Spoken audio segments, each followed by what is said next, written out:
আমি এতই সিনেমাটা দেখে মানে ওটার ভিতরে চলে গেছি যে নারীর যে একটা শক্তি সেইটা আসলে নারীর এত যে একটা মেয়ে অনেক কিছু ফেস করে।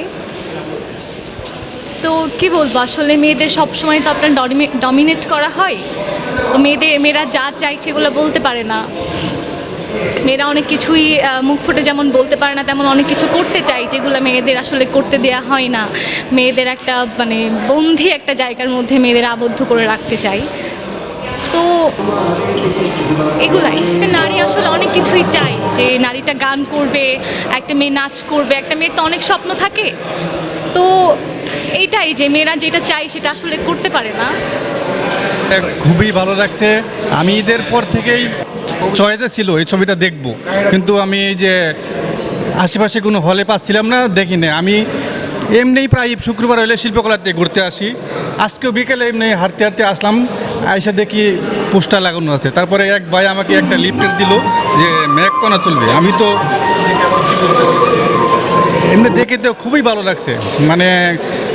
মানে আমি তো হলের থেকে একদম লাস্টে বেরোছি, আমি একদম ছবির ভিতরে ঢুকে গেছিলাম। যে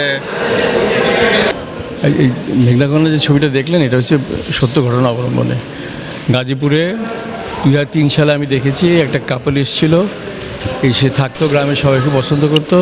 তারা হঠাৎ করে 8 মাস পরে উধাও হয়ে গেল। গ্রাম থেকে 5টা মেয়ে হারিয়ে গেছে। ওই 5টা মেয়ের জীবনে কোনো ফিরে আসেনি। ওই কনসেপ্টটা, ওই থিমটাকে 2003 সালে, ঘটনাটাকে 2023 সালে এসে সিনেমায় শুটিং করেছে আর কি, স্ক্রিপ্ট করে।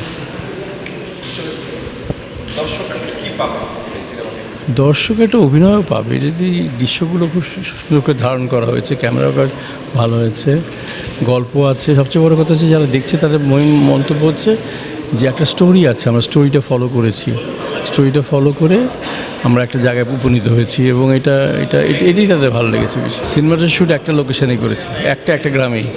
এটা হচ্ছে বরিশালের মেহেন্দিগঞ্জের উলানিয়া গ্রাম। ওই গ্রামেই আমরা শুটিংটা করেছি। সব জায়গায়, ঘরে বাইরে সব জায়গায় বাধা। ঘরে বাধা লোক যথেষ্ট আছে। আমরা স্বামীরা আছি এই কাজে, কাজ করতে দিবে না, বসায় রাখে বাসায়। আর বাইরে গেলে তো হ্যারাসমেন্ট আছে, কিন্তু নারীরা আজকাল অনেক অনেক অনেক ভালো করছে। স্কুল কলেজে নারীদের সংখ্যা অনেক বেড়েছে। সুতরাং আগামী দিনে এই সমস্যা থাকবে না। নারী এটাই দেশ সম অধিকারের সমানভাবে দেশ চালাবে।